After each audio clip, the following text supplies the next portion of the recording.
नमस्कार दोस्तों। तो हम लोग कंप्लीट कर रहे थे घटना चक्र की पूरी सीरीज, और इस सीरीज में आज हम लोग बात करेंगे हिस्ट्री के अंतर्गत मॉडर्न हिस्ट्री की।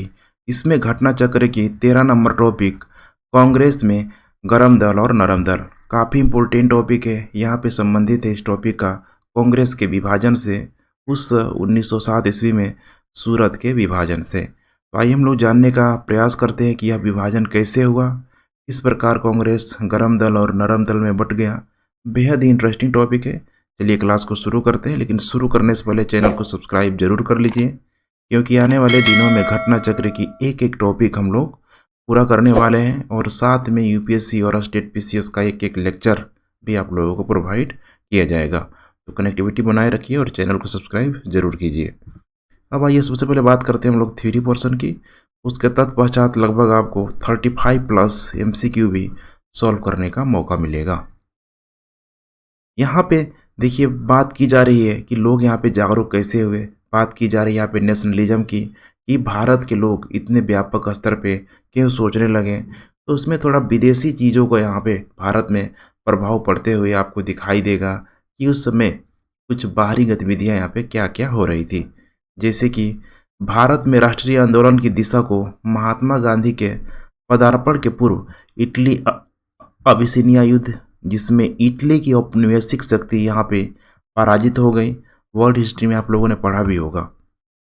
1899-1901 के दौरान चीन में साम्राज्यवादियों के बीच चलाए गए बॉक्सर आंदोलन तथा रूस पर जापान की विजय इन सबसे प्रभावित हुआ, किंतु इनमें वर्ष 1905 में जापान की रूस पर यहाँ पे विजय का सर्वाधिक प्रभाव पड़ा। और इसमें बोला भी गया कि एक छोटे से बौने ने एक बहुत बड़े दैत्य को पराजित कर दिया, अर्थात उस बौने का संबंध जापान से है, और एक बहुत बड़े विशाल भूभाग क्षेत्र वाले रूस का संबंध उस दैत्य से है। जापान ने वर्ष 1905 में जारशाही रूस को हराकर स्वयं को सैनिक दृष्टि से एक शक्तिशाली यूरोपीय देश से श्रेष्ठ सिद्ध कर दिया था। इससे इस मिथ्या भ्रम का निवारण हो गया कि गोरी जाति के लोग यहाँ पे अज्ञेय है, अर्थात उनको हराया जा सकता है। तो रूस की जारशाही को ही जापान के द्वारा देखेंगे मंचूरिया के क्षेत्रों पे वहीं पे पराजित किया गया था। कांग्रेस के नरम दल के नेताओं की आंदोलन की प्रमुख पद्धति राजबंध्य आंदोलन थी, अर्थात कॉन्स्टिट्यूशनल एगिसेशन था यहाँ पे, अर्थात प्रशासन में भारतीयों की भागीदारी की मांग तथा जनता में राजनीतिक जागरूकता उत्पन्न करना था।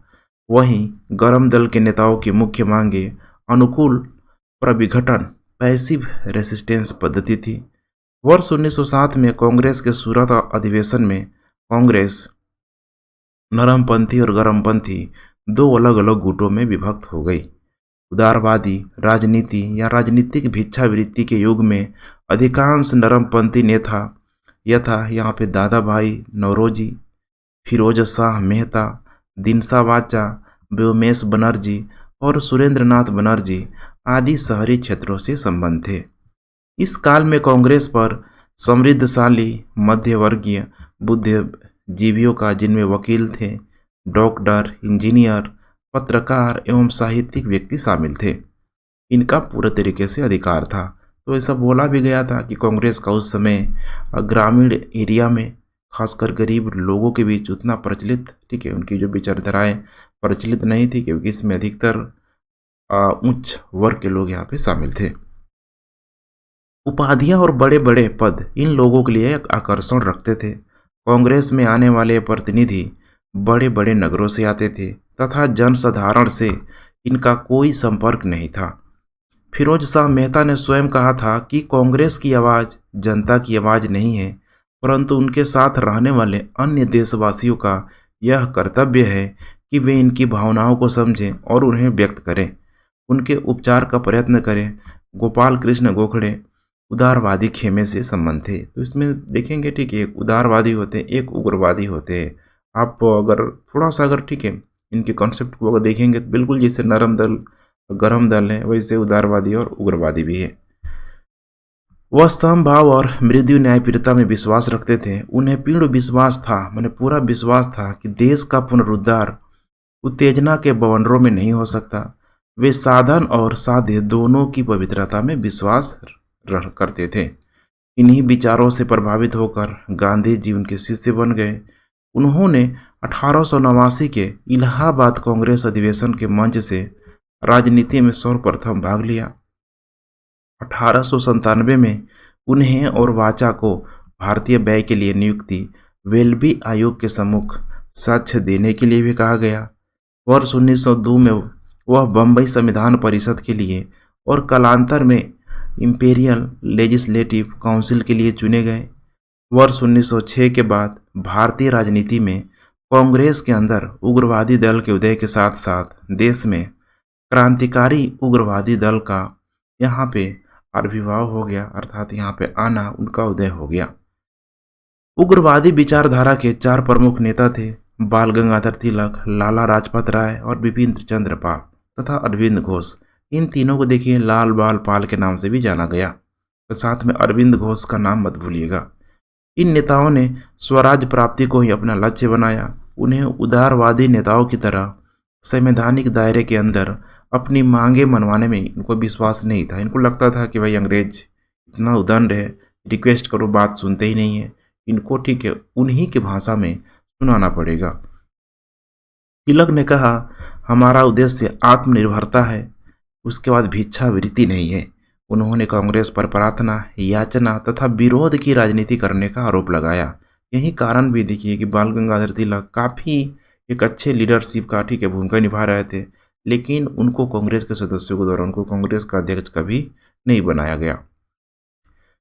उनके नेतृत्व में कांग्रेस की प्रार्थना और याचना की नीति समाप्त हो गई, जहां उदारवादी दल संवैधानिक आंदोलन में, अंग्रेजों की न्यायप्रियता में, वार्षिक सम्मेलनों में भाषण देने में, प्रस्तावित पारित करने में और इंग्लैंड में शिष्टमंडल भेजने में विश्वास करता था, वहीं दूसरी ओर देखिए उग्रवादी दल आक्रामक प्रतिरोध में, सामूहिक आंदोलन में तथा आत्म बलिदान के लिए दृढ़ निश्चय में विश्वास करता था।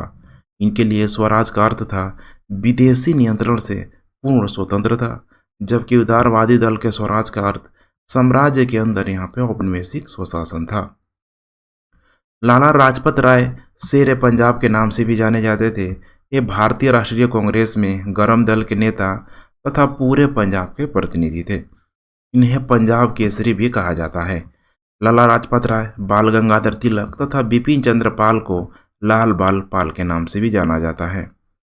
साइमन कमीशन का विरोध करते समय हुए लाठीचार्ज से लाला लाजपत राय की ठीक है यहाँ पे घायल हुए। उसके बाद से जस्ट 17 नवंबर 1928 को इनकी मृत्यु हो गई। तो आप लोग पता ही होगा 1919 में ठीक है मॉन्टेस्क्यू चेम्स सुधार वहाँ पे जो भी भारतीयों को थोड़ा बहुत स्वायत्तता दी गई थी उसे का रिव्यू करने के लिए साइमन कमीशन आया हुआ था। लाला लाजपत राय ने इटली के क्रांतिकारी माने राष्ट्रपिता मैजीनी के जीवन वृत्त को पढ़ने के बाद उन्होंने अपना राजनीतिक गुरु माना था। तो ध्यान रखिएगा किसको, मैजीनी, बहुत ही इंपॉर्टेंट है, युवाओं की बात करता है, कोयला लोहा की बात करता है। काफ़ी माने इटली के एकीकरण में मैजीनी की जो विचारधारा है एकदम अतुलनीय है। बाद में उन्होंने मैजीनी की उत्कृष्ट रचना ड्यूटीज ऑफ मैन का उर्दू में अनुवाद भी किया।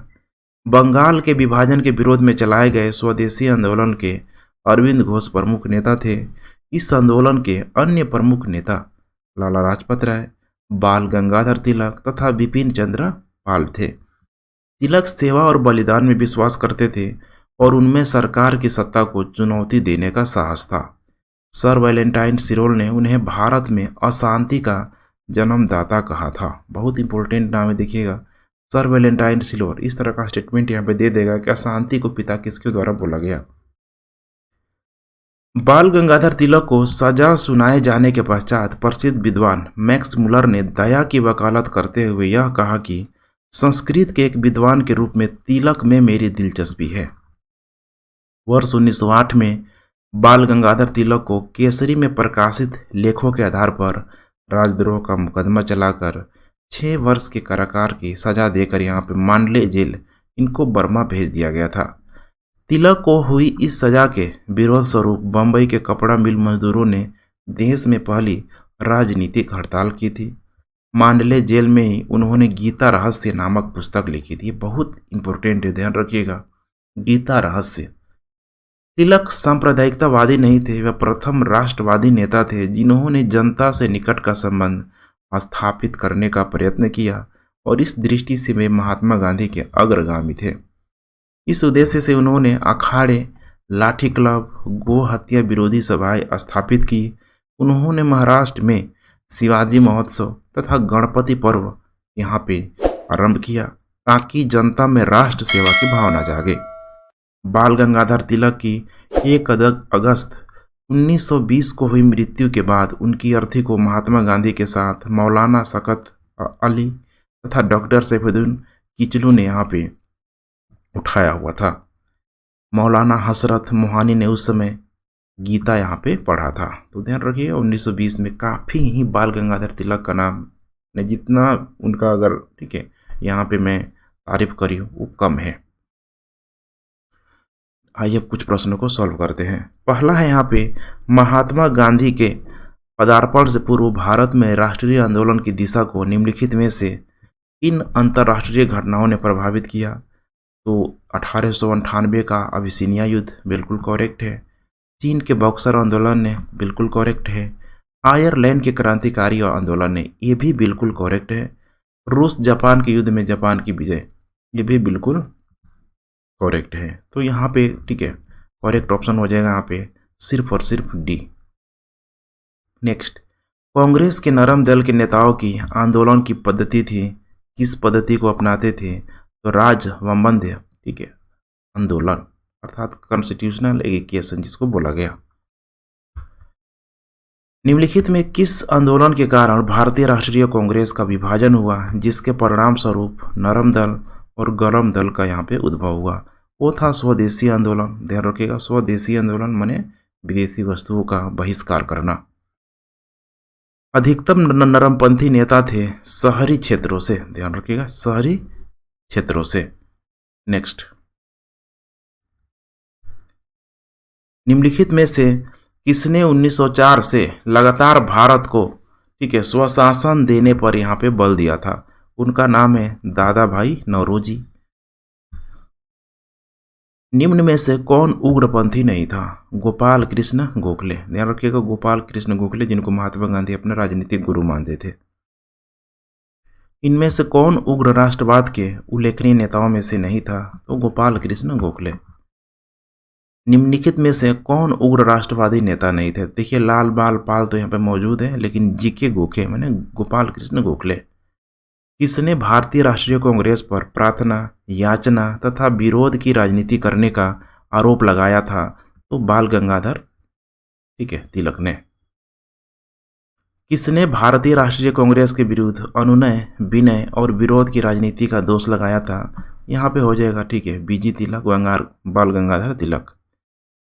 कांग्रेस की प्रार्थना और याचना की नीति अंततोगत्वा समाप्त हो गई कब? बाल गंगाधर तिलक के नेतृत्व में।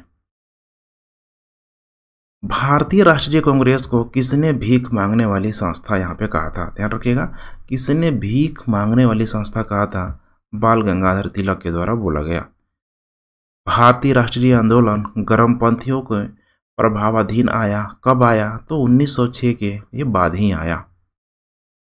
निम्नलिखित में से कौन सा नेता कांग्रेस के गरम दल से संबंधित था? उस नेता का नाम था अरविंद घोष।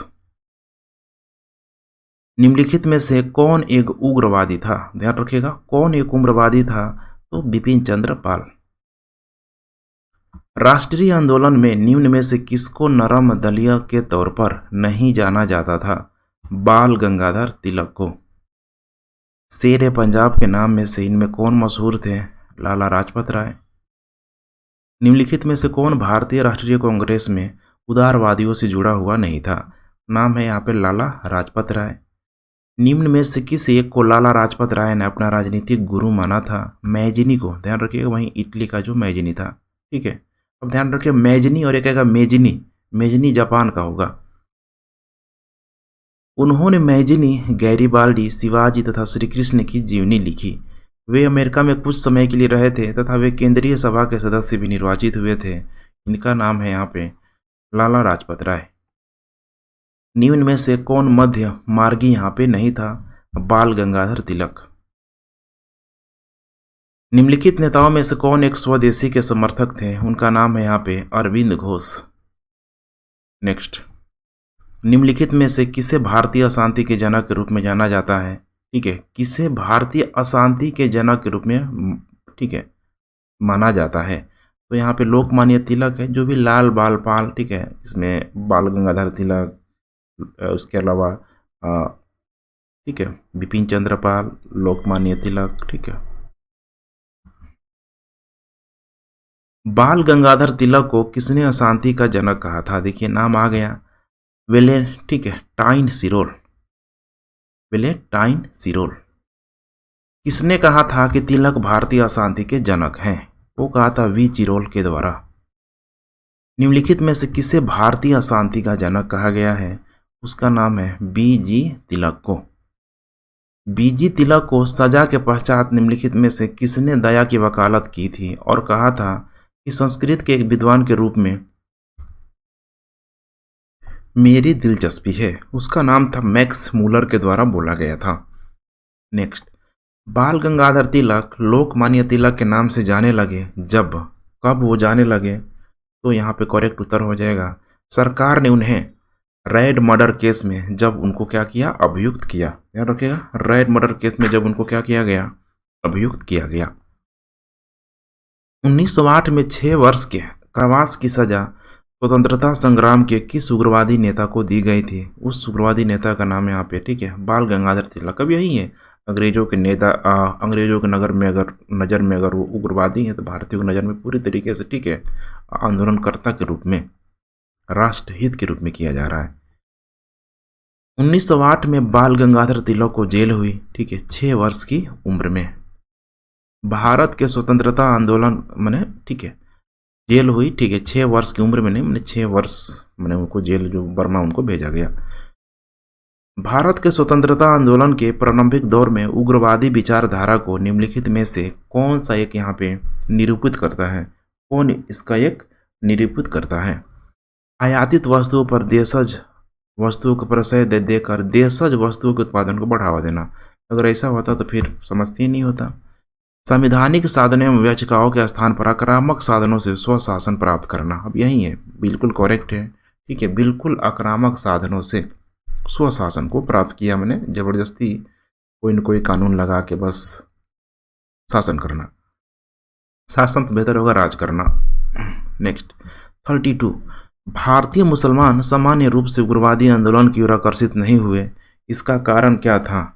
इसका कारण था उग्रवादियों की हिंदू अतीत का राग अलापने की नीति। ध्यान रखिएगा, उग्रवादियों की हिंदू अतीत का राग अलापने की नीति। इसमें देखेंगे कई सारे नेताओं का नाम है, आगे जब बिल्कुल प्योर रूप से जब आप मोरल हिस्ट्री को पढ़ेंगे फिर उसमें समझ पाएंगे। अभी यहाँ पे मैं नाम रख दूंगा तो आपको लगेगा कि फिर गलत है। नेक्स्ट 33, कथन और कारण दिया है। बाल गंगाधर तिलक यहाँ पे सांप्रदायिक क्या थे? ठीक है सांप्रदायिकतावादी थे यहाँ पे। ध्यान रखिएगा, बाल गंगाधर तिलक सांप्रदायिकतावाद को यहाँ पे बढ़ावा उन्होंने ठीक है कभी नहीं दिया। उन्होंने धर्म का राजनीतिक अस्त्र के रूप में यहाँ पे प्रयोग किया। हाँ ये बिल्कुल सही है, ठीक है। उन्होंने देखेंगे गणेश पूजा वगैरह, गणेश चतुर्थी ये सब ठीक है ये सब रक्षाबंधन वगैरह का त्यौहार मैंने यूनाइट करने के लिए। तो पहला गलत है और दूसरा यहाँ पे सही है। महाराष्ट्र में गणपति पर्व का श्री गणेश किया, देखिए आ ही गया बीजी तिलक ने। निम्नलिखित में किसने महाराष्ट्र के गणपति उत्सव का ऐसा कायाकल्प किया कि वह एक राष्ट्रीय उत्सव हो गया और उसका स्वरूप भी राजनीतिक हो गया? उनका नाम है बाल गंगाधर तिलक। महात्मा गांधी के साथ निम्न मुसलमानों में से किसने बाल गंगाधर तिलक की अर्थी उठाई थी? तो यहाँ पे उसका नाम है ठीक है उनका नाम है शौकत अली। तो ठीक है फ्रेंड्स, देखिए लगभग 35+ MCQ हमने लोगों ने कंप्लीट कर दिया। अब कल का जो टॉपिक है भारत में क्रांतिकारी आंदोलन, डेली उसे भी हम लोग ठीक है कंप्लीट करते चलेंगे। तो थैंक्स फॉर वॉचिंग, रिवीजन करते रहे, तब तक के लिए जय हिंद।